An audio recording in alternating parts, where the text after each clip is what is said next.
I'd like to introduce you to a tortoise. His name is Jonathan, and he lives on the island of St. Helena in the South Atlantic Ocean. There it is on a map. If you come to St. Helena, people usually know two things: Jonathan the tortoise and Napoleon Bonaparte.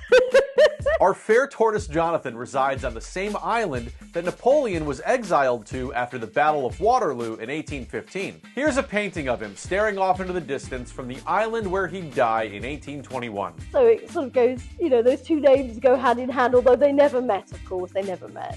Sure, they never met, but that might only be because they missed each other by 11 years. Well, Jonathan is a enigmatic tortoise, I would say, but I'm sure that there are other enigmatic tortoises around the world, but I think because he's 192 now, he's caught the imagination of the public. That is correct. Jonathan is 192 years old. He's believed to have been born back in 1832. And to put that into perspective, that incident with the Chinese spy balloon, about a year old. That white and gold dress phenomenon, about 9 years old. Our two leading presidential candidates, 77 and 81 years old, respectively. The first airplane, about 120 years old. The state of Michigan, about 186 years old. You get it. This is one old-ass turtle. Yeah, Jonathan is the oldest living land animal, and that is now recorded in the Guinness Book of World Records. Yes, because we got the certificate last week, actually, only. His official title with Guinness is the oldest turtle / chelonian, the name of a fake cult in Red Dead Redemption 2, and perhaps more appropriately here, the zoological term that means pertaining to the reptilian order of Testudines, which itself comprises turtles, tortoises, and terrapins. And as for being both the oldest turtle / chelonian and the oldest living land animal, Guinness has actually had to keep updating the records to mark his ever-ascending age. I've been looking after him, his alternate feeder to the vet with the vet, for at least 10 years, possibly 11 actually. I've let you lose track after a while. Our caretaker here is named Teeny, and as Jonathan's 200th birthday remains just a stone's throw away, she and his other caretakers are doing their part to ensure that Jonathan is staying healthy through, what else, a healthy diet. So he eats everything from carrots, apples, lettuce. He loves lettuce. Bananas are his absolute favourite.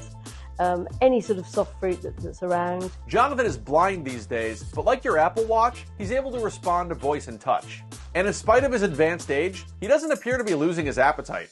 He knows my voice. I'm pretty sure he knows my footsteps as well. I'm very, very fond of him. He enjoys being stroked under his chin and on the top of his head, as well as food. But it is, of course, it's mostly about the food.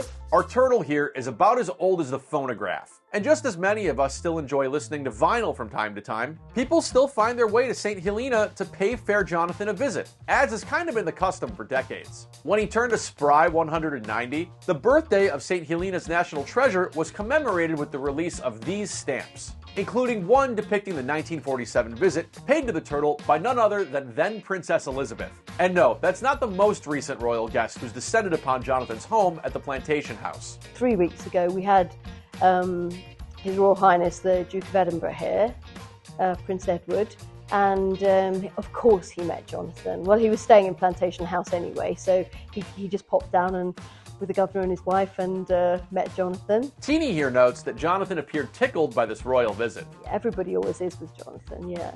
And the thing is that his father had also met Jonathan. That was way back in the 50s, I believe. His sister has been here, and she's also met Jonathan. This was some decades ago now, though. If you yourself would like to meet this 192-year-old turtle, hit up St. Helena. Departing from New York City, it's only 5 flights that costs around $3,000 this May.